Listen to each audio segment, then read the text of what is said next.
Assalamualaikum warahmatullahi wabarakatuh.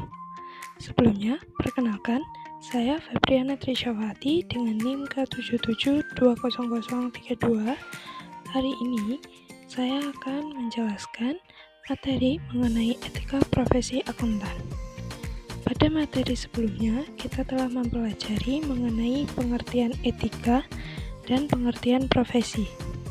Selanjutnya, kita akan membahas tentang ruang lingkup dari etika profesi akuntan sendiri. Tujuan pembelajaran dari pembelajaran hari ini adalah yang pertama, peserta didik mampu menganalisis prinsip-prinsip dan kode etik akuntan. Kedua, peserta didik mampu memahami kewajiban dan larangan bagi seorang akuntan.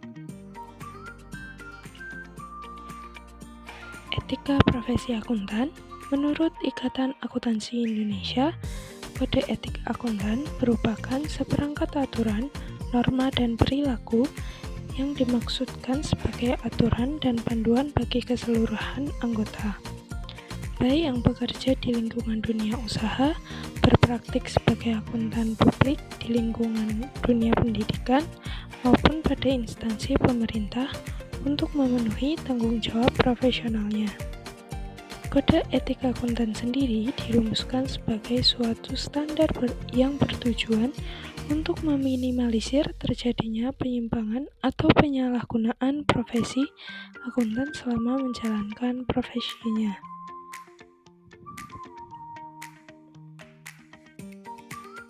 Kebutuhan dasar kode etik ada 4, yakni kredibilitas, profesionalisme, kualitas jasa, dan kepercayaan.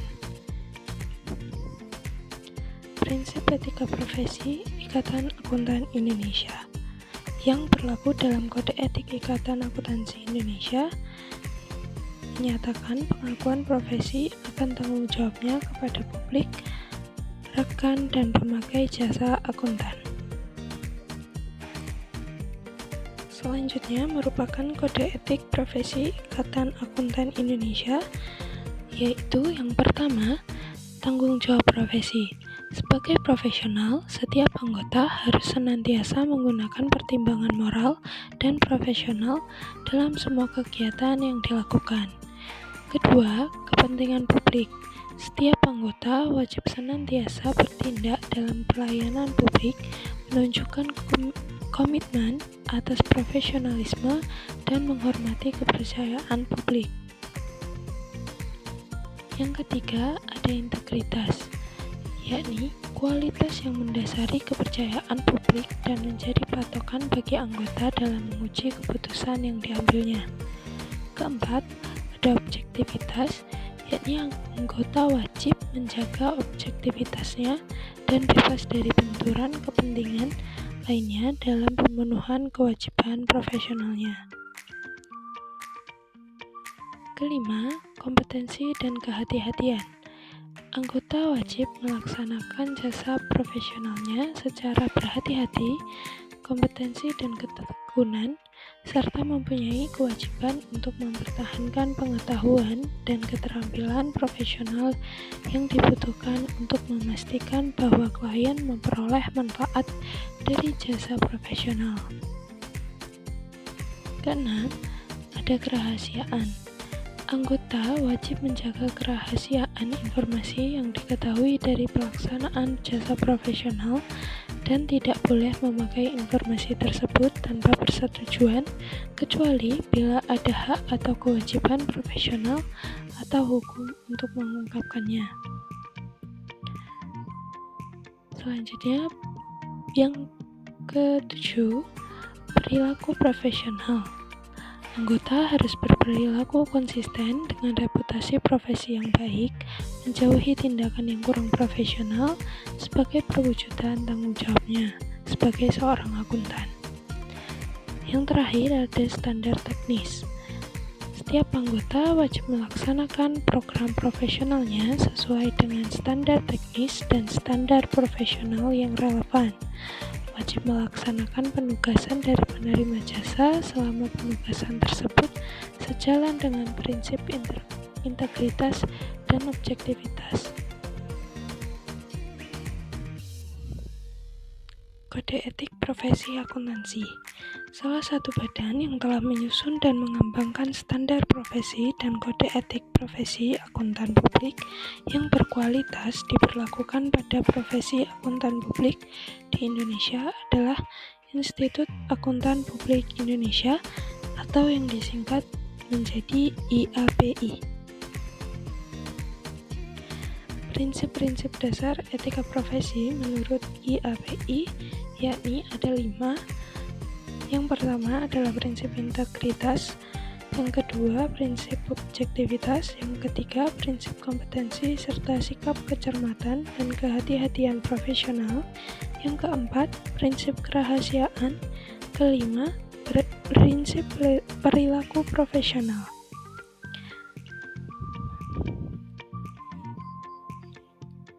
Kewajiban seorang akuntan publik itu ada 5. Ya, yang pertama, menjaga kerahasiaan informasi yang diperoleh dan tidak boleh memberikan informasi rahasia. Kedua, tidak melakukan fraud atau kecurangan, kelalaian, dan ketidakjujuran. Yang ketiga, mempunyai staf atau tenaga auditor yang profesional dan memiliki pengalaman yang cukup. Keempat, memiliki kertas kerja audit dan dokumentasi. Dan yang terakhir, melaksanakan PSPM 04/2008 tentang pernyataan beragam standar pengendalian 2008 yang ditetapkan oleh IAPI SAM-KAP. Larangan bagi akuntan publik dan kantor akuntan publik. Yang pertama, dilarang untuk memberikan jasa apabila tidak dapat bertindak independen. Kedua, dilarang memberikan jasa audit umum atas laporan keuangan untuk klien yang sama berturut-turut lebih dari 3 tahun. Dan yang ketiga, akuntan publik dilarang merangkap jabatan yang tidak diperbolehkan. Selanjutnya adalah Kode Etik Akuntan Indonesia menurut IAPI tahun 2020. Teman-teman bisa men-scan barcode tersebut untuk bisa mengakses e-book dari Kode Etik Akuntan Indonesia. Selanjutnya, kasus pelanggaran etika profesi. Kasus yang saya angkat adalah kasus pelanggaran etika profesi akuntan pada kasus manipulasi laporan keuangan PT Kereta Api Indonesia atau disingkat dengan PT KAI. Di Indonesia pernah terjadi beberapa kasus manipulasi laporan keuangan. Salah satunya adalah kasus manipulasi laporan keuangan tahun 2005 milik PT KAI. Perusahaan BUMN ini telah dicatat dan meraih keuntungan sebesar 6,9 miliar rupiah, padahal jika diteliti dengan seksama justru mendapatkan kerugian sebesar 63 miliar rupiah. Laporan keuangan tersebut diaudit oleh KAP Esmanan, audit laporan keuangan PT KAI tahun 2003 dan tahun sebelumnya dilakukan oleh Badan Pemeriksa Keuangan atau BPK, sedangkan pada tahun 2004 diaudit oleh BPK dan akuntan publik. Namun setelah diteliti secara seksama oleh komisaris PT KAI, ternyata ditemukan beberapa pelanggaran, di antaranya yang pertama, pajak pihak ketiga sudah 3 tahun tidak ditagih, tetapi dicatat sebagai penghasilan PT KAI dalam laporan keuangan tahun 2005. Kedua, menurut manajemen PT KAI, nilai persediaan suku cadang dan peralatan yang ditemukan selama periode persediaan tahun 2002 turun sebesar 24 miliar rupiah yang merupakan kerugian bertahap selama 5 tahun. Pada akhir tahun 2005, terdapat juga kerugian sebesar 6 miliar rupiah yang tidak termasuk kerugian penurunan nilai yang seharusnya telah dibebankan seluruhnya pada tahun 2005. Yang ketiga, bantuan pemerintah belum ditetapkan statusnya sebagai modal total nilai kumulatif dengan jumlah 674,5 miliar rupiah dan penyertaan modal negara sebesar 70 miliar oleh manajemen PT KAI yang disajikan dalam neraca per 31 Desember 2005 sebagai bagian dari utang. Yang keempat, sejak tahun 1998 sampai dengan tahun 2003, ketika PT KAI memberikan jasa pengangkutan, manajemen PT KAI tidak melakukan penyisihan kerugian atas kemungkinan pelanggaran tidak memungut kewajiban pajak yang terutang. Berdasarkan temuan pelanggaran tersebut, maka KAPS Manan dan rekannya telah melanggar standar profesi akuntansi publik atau disingkat dengan SPAP. Tindakan manajemen PT KAI telah merugikan masyarakat dan pemerintah, diantaranya investor dirugikan karena menerima informasi yang menyesatkan sehingga pengambilan keputusan berdasarkan informasi keuangan PT KAI tidak akurat. Sedangkan pemerintah rugi karena dengan adanya rekayasa ini, pemerintah menerima pajak yang lebih sedikit.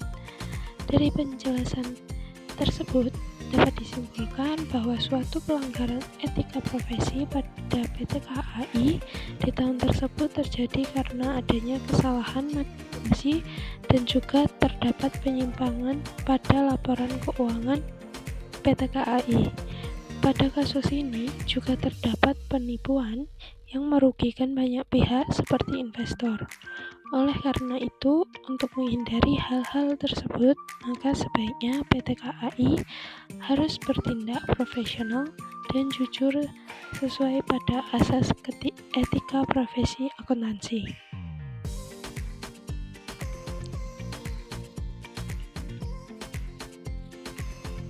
Setiap pelanggaran pasti mempunyai sanksi. Begitu juga sanksi bagi akuntan yang melakukan pelanggaran kode etik. Ada 3, yakni sanksi administratif dari Menteri Keuangan, sanksi administratif dari OJK, dan sanksi pidana. Sekian materi yang saya sampaikan mengenai etika profesi akuntan.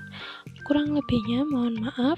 Semoga ilmu yang saya sampaikan dapat dimanfaatkan dengan baik. Sekian. Wassalamualaikum warahmatullahi wabarakatuh.